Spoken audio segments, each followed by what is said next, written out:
کیونکہ وہ دور سے آئے ہوئے تھے۔ آج کل تو حویلی میں کام بھی بہت زیادہ بڑھ گئے تھے، ایک تو مہمان آئے ہوئے تھے اور دوسرا انتظامات وغیرہ میرے لیے بہت زیادہ مشکل ہو جاتی تھی۔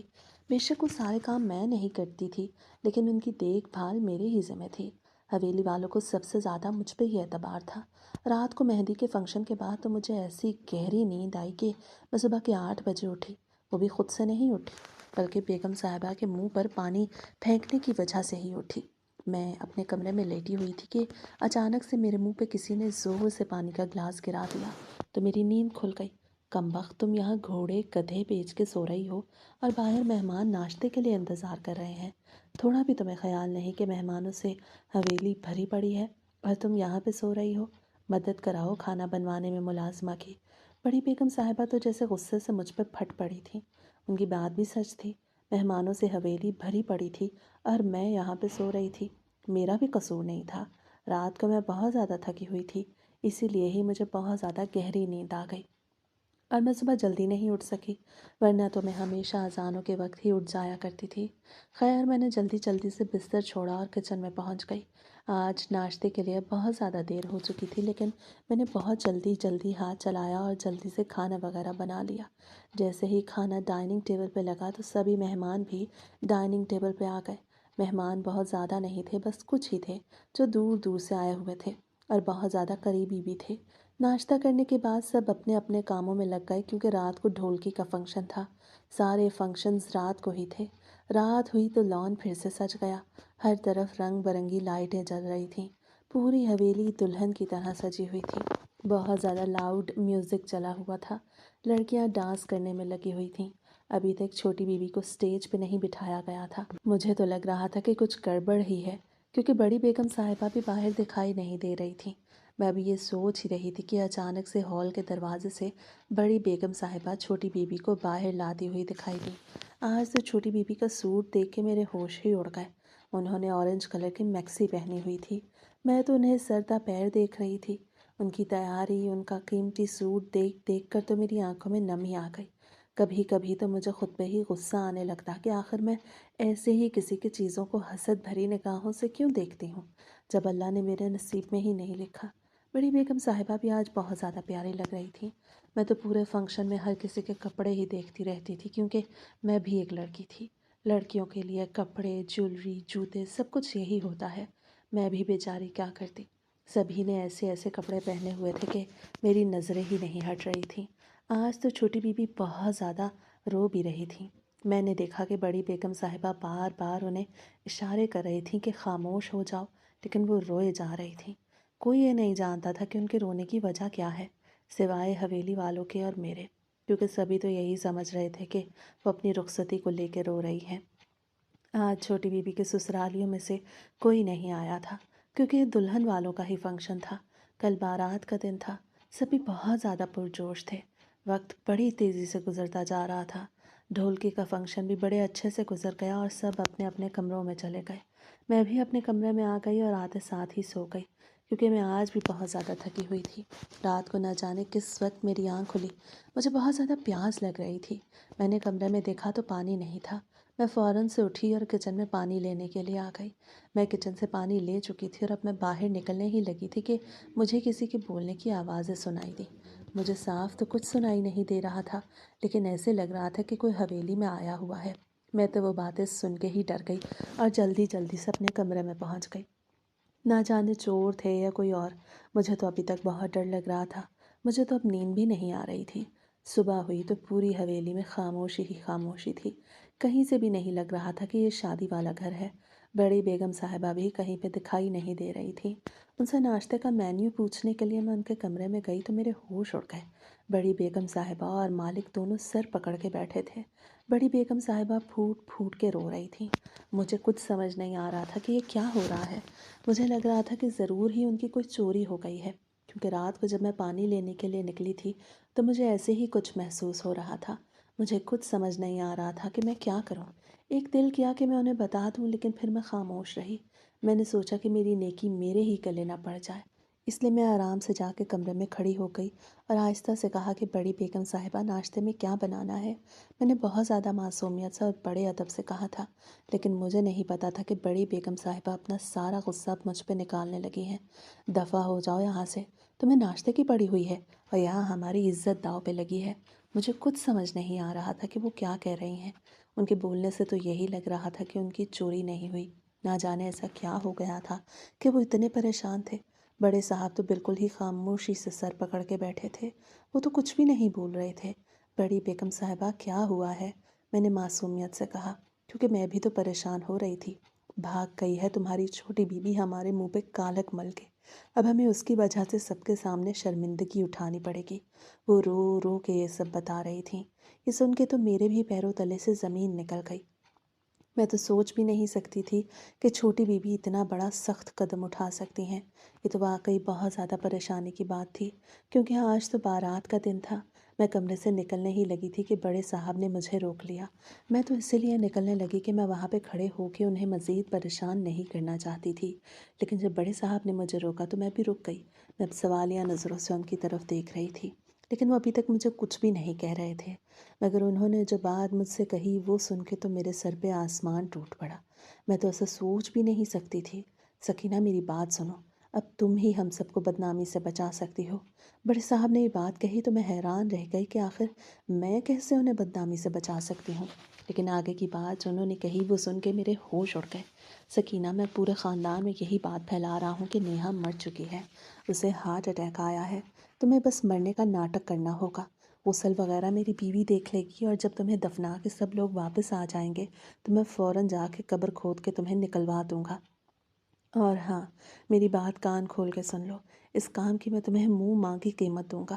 تمہارے پاس بہت کم وقت ہے، سوچ کے مجھے جلدی بتاؤ۔ اب تمہیں ہی اپنی وفاداری کا ثبوت دینا ہوگا۔ اب اس کے علاوہ ہمارے پاس اور کوئی چارہ نہیں ہے۔ تم ہی ہمیں بدنامی سے بچا سکتی ہو۔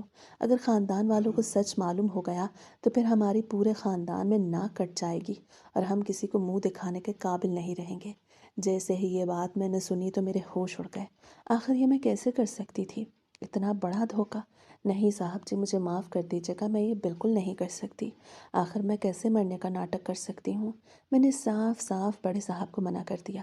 سکینہ، میں آخری دفعہ کہہ رہا ہوں، سوچ لو، کیونکہ میں تمہاری اس مدد کی منہ مانگی قیمت دے سکتا ہوں۔ تمہاری بھی زندگی سنور جائے گی۔ وہ ابھی بھی مجھے سوچنے کا کہہ رہے تھے۔ اس وقت میں اپنے کمرے میں آ گئی، لیکن اب سوچ سوچ کے میرا دماغ پھٹ رہا تھا کہ مجھے کیا کرنا چاہیے۔ ایک طرف سے اتنا بڑا دھوکہ تھا اور دوسری طرف میری ساری زندگی کی خوشیاں، کیونکہ جتنی قیمت کا وہ کہہ رہے تھے وہ میری پوری زندگی سنوار دینے کے لیے کافی تھی۔ اگر میں ہاں کر دیتی تو یہ ساری خوشیاں مجھے مل جاتی اور اگر میں نہ کرتی تو یہ ساری چیزیں مجھ سے دور ہو جاتی اور میں کبھی بھی اپنی خواہشات پوری نہ کر سکتی۔ لیکن میں اتنا بڑا گناہ کیسے کر سکتی تھی؟ یہ تو بہت بڑا ہی دھوکہ تھا۔ بہت زیادہ سوچنے سمجھنے کے بعد اپنے نفس سے مجبور ہو کے مجھے فیصلہ کرنا ہی پڑا۔ میں لالچ میں آ گئی تھی۔ میری خواہشات میرے ضمیر پہ حاوی ہو رہی تھیں۔ میرا ضمیر کہتا کہ میں ایسا دھوکہ نہ دوں تو میری خواہشات حاوی ہو جاتی۔ کتنے سے کام سے میری زندگی سنور سکتی ہے۔ میں ہر وہ چیز خرید سکتی ہوں جنہیں میں حسرت بھری نگاہوں سے دیکھتی تھی۔ بہت زیادہ سوچنے کے بعد میں اسی نتیجے پہ پہنچی کہ میں یہ کام ضرور کروں گی، کیونکہ اس چھوٹے سے کام کے مجھے بہت زیادہ پیسے ملنے تھے۔ میں اپنی خوشیوں کا یہ بہت ہی سنہری موقع گنوا نہیں سکتی تھی۔ میں فوراً سے بڑے صاحب کے کمرے میں پہنچ گئی اور ان دونوں کو اپنا فیصلہ بھی سنا دیا۔ وہ دونوں ہی میرے فیصلے سے بہت خوش ہوئے۔ کچھ ہی دیر میں پورے خاندان میں یہ بات پھیل گئی کہ نیہا مر چکی ہے، اسے ہارٹ اٹیک آیا ہے۔ کوئی بھی سچ سے واقف نہیں تھا کہ آخر ماجرا کیا ہے۔ میں ہاں تو کر چکی تھی، لیکن اب بار بار میرے ذہن میں طرح طرح کے خیال آ رہے تھے کہ میں نے یہ صحیح بھی کیا ہے یا غلط۔ میں بھی کیا کرتی؟ جن چیزوں کے لیے مجھے ترسنا پڑ رہا تھا وہ مجھے ایک کام کرنے کے بدلے میں ملنے والی تھی۔ میں بھی کیسے اب انکار کر سکتی تھی؟ میں نے اپنے آپ کو بہت سمجھایا اور اس کام کے لیے خود کو راضی کیا۔ میں اب چارپائی پہ لیٹی ہوئی تھی اور میرے اوپر چادر بچھی ہوئی تھی۔ سبھی بہت زیادہ رو رہے تھے، لیکن کسی نے بھی میرے اوپر سے چادر نہیں ہٹائی، کیونکہ یہ سب میری مالکن کے ہی ذمہ تھا۔ سارا معاملہ انہوں نے ہی سنبھالا تھا۔ خاندان بھر میں یہ بات پھیل چکی تھی۔ سبھی بہت زیادہ افسوس کر رہے تھے کہ آخر کس کی نظر لگی ہے۔ حویلی والوں کو کوئی بھی نہیں جانتا تھا کہ حویلی والے انہیں بہت بڑا دھوکہ دے رہے ہیں۔ چھوٹی بیوی تو نہ جانے کہاں چلی گئی تھیں اور مجھے ان کی جگہ یہاں مرنے کا ناٹک کرنا پڑا۔ مجھے 1 گھنٹہ ہو چکا تھا چارپائی پہ سیدھا لیٹے ہوئے، لیکن ابھی تک دفنانے کا وقت نہیں آیا تھا، تو سبھی لوگ میرے ارد گرد کھڑے ہو کر قرآن پاک پڑھ رہے تھے۔ کوئی رو رہا تھا تو کوئی باتیں کر رہا تھا۔ مجھے سب کی باتیں صاف سنائی دے رہی تھیں۔ مجھے بہت زیادہ گھبراہٹ بھی ہو رہی تھی کہ نہ جانے اب کیا ہوگا، کیونکہ اب تو دفن ہونے کا وقت قریب ہی آ رہا تھا۔ جیسے جیسے وقت قریب آتا جا رہا تھا، میرے دل کی دھڑکنیں تیز ہوتی جا رہی تھیں۔ ایسے لگ رہا تھا کہ ابھی دل سینے سے ہی باہر نکل آئے گا۔ پیسوں کی خاطر نہ جانے مجھے کیا کیا کرنا پڑ رہا تھا۔ پیسہ چیز ہی ایسی ہے جو انسان کو نہ جانے کیا کیا کرنے پہ مجبور کر دیتی ہے۔ میں تو صحیح غلط کی بھی پہچان بھول چکی تھی اور پیسوں کی لالچ میں اتنی پاگل ہو گئی تھی کہ خود کو مارنے کے لیے بھی حامی بھر لی۔ وقت گزرتا جا رہا تھا۔ کچھ دیر میں مجھے محسوس ہوا کہ میری چارپائی اٹھائی جا رہی ہے۔ شاید اب جنازے کا وقت ہو گیا تھا اور مجھے دفنانے کے لیے لے جایا جا رہا تھا۔ میرے دل کی دھڑکنیں بڑھتی چلی جا رہی تھیں۔ مجھے بہت زیادہ گھبراہٹ ہو رہی تھی۔ کبھی کبھی تو مجھے اپنا فیصلہ بہت زیادہ غلط لگ رہا ہوتا، تو کبھی میں سوچتی کہ بس کچھ ہی گھنٹوں کی تو بات ہے۔ وقت گزرتا جا رہا تھا۔ کچھ ہی دیر میں انہوں نے مجھے جا کے قبر میں دفنا دیا۔ مجھے محسوس ہوا کہ وہاں سے لوگ جا چکے ہیں۔ اب میں انتظار کر رہی تھی کہ کب بڑے مالک آئیں اور مجھے یہاں سے نکالیں۔ وقت گزرتا جا رہا تھا لیکن ابھی تک کوئی بھی نہیں آیا تھا۔ میں چیخ چلا رہی تھی، مجھے سمجھ نہیں آ رہی تھی کہ کوئی میری آواز سن بھی رہا ہے کہ نہیں، لیکن میں چیخ رہی تھی۔ چیختے چیختے نہ جانے کب میں بے ہوش ہو گئی۔ جیسے ہی میری آنکھ کھلی تو میں نے اپنے آپ کو ایک کمرے میں پایا۔ مجھے سمجھ نہیں آ رہی تھی کہ آخر مجھے یہاں پہ کون لایا ہے اور میں باہر کیسے نکلی۔ میرے ذہن میں طرح طرح کے خیال آ رہے تھے۔ مجھے تو اپنے مالک پہ بہت غصہ آ رہا تھا، جنہوں نے میرے ساتھ بہت بڑا دھوکہ کیا تھا۔ انہوں نے مجھ سے وعدہ کیا تھا کہ وہ مجھے دفنانے کے فوراً بعد ہی نکال دیں گے، لیکن انہوں نے ایسا نہیں کیا تھا، کیونکہ میں تو چیختی چلاتی رہی تھی۔ میرے بے ہوش ہونے سے پہلے تو کوئی بھی مجھے نکالنے کے لیے نہیں آیا تھا، لیکن اب جب مجھے ہوش آیا تو میں اپنے آپ کو ایک بہت ہی انجان جگہ پہ پا کے پریشان ہو گئی اور فوراً ہی چارپائی سے اٹھ بیٹھی۔ میرا پورا جسم کانپ رہا تھا۔ مجھے اپنے کیے پہ بہت زیادہ پچھتاوا ہو رہا تھا۔ میں ابھی بیٹھی اس جگہ کو پہچان رہی تھی کہ اچانک ایک ادھیڑ عمر کا شخص کمرے کے اندر داخل ہوا۔ میں نے جلدی سے خود کو سمیٹ لیا اور کونے میں ہو کے بیٹھ گئی۔ وہ بھی خاموشی سے مجھے دیکھ رہا تھا، میں بھی اسے دیکھ رہی تھی۔ ابھی تک ہم دونوں نے ایک دوسرے سے کچھ بھی نہیں پوچھا تھا۔ ابھی ہم دونوں ایک دوسرے کو پہچاننے کی کوشش کر رہے تھے۔ میں تو اس شخص کو بالکل بھی نہیں جانتی تھی۔ آپ کون ہیں اور مجھے یہاں پہ کون لایا ہے؟ میں نے کانپتی آواز سے بس اتنا ہی کہا، کیونکہ میں اس شخص کو نہیں جانتی تھی۔ میں ہی ہوں جس نے تمہیں وہاں سے نکالا تھا۔ آخر تمہارے ساتھ کس نے ایسا کیا ہے؟ وہ شخص شکل سے تو بہت ہی نیک اور اچھا لگ رہا تھا۔ جب اس نے مجھے یہ بتایا کہ اس نے ہی مجھے بچایا تو وہ مجھے اپنا ہمدرد سا محسوس ہوا، مگر میں اپنی کہانی کو دہرانا نہیں چاہتی تھی۔ مجھے تو سوچ سوچ کر شرمندگی ہو رہی تھی کہ میں نے پیسوں کی خاطر یہ کیا ہے۔ میں تو پیسوں کی لالچ میں نہ جانے کیا کر بیٹھی تھی۔ مجھے تو سوچ سوچ کے ہی شرمندگی محسوس ہو رہی تھی کہ اللہ مجھ سے کتنا ناراض ہوا ہوگا۔ مجھے کچھ سمجھ نہیں آ رہا تھا۔ وہ شخص مجھ سے سوال پہ سوال کر رہا تھا اور میں پھوٹ پھوٹ کے رو رہی تھی۔ بہت زیادہ رونے کے بعد جب میرا من کچھ ہلکا ہوا تو میں نے خاموشی اختیار کر لی اور گھٹنوں میں سر دے کے بیٹھ گئی۔ تھوڑی دیر بعد قدم میں نے اپنی طرف محسوس کیے تو میں نے فوراً سے سر اوپر اٹھایا۔ وہ شخص میرے قریب بیٹھ رہا تھا۔ وہ آ کر میرے ساتھ بیٹھ گیا اور کہنے لگا، بیٹی تم مجھے اپنا دکھ بتا سکتی ہو؟ تم کیوں رو رہی ہو؟ آخر تمہارے ساتھ ایسا کس نے کیا؟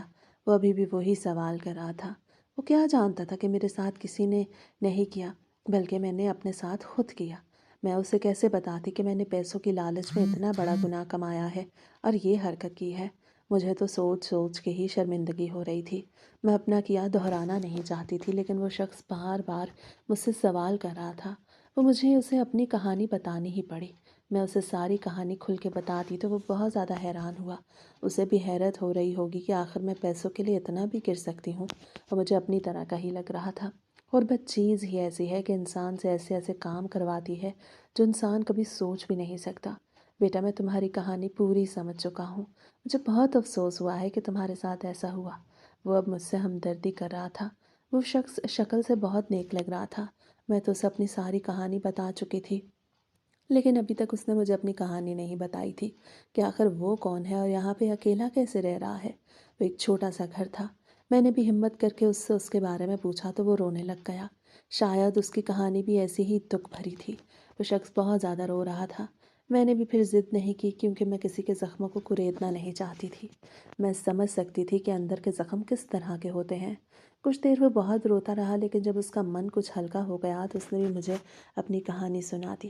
بیٹا میرے 4 بیٹے تھے اور 1 بیٹی۔ میری بیوی کا انتقال ہو چکا ہے۔ میرے 4 بیٹے ہیں لیکن کوئی بھی مجھے اپنے ساتھ رکھنے کو تیار نہیں۔ میری ایک بیٹی تھی، اسے میں بچپن میں ہی یتیم خانے چھوڑ آیا تھا کیونکہ مجھے بیٹیاں پسند نہیں تھیں۔ میں نے اپنی بیٹی کا نام سکینہ رکھا تھا۔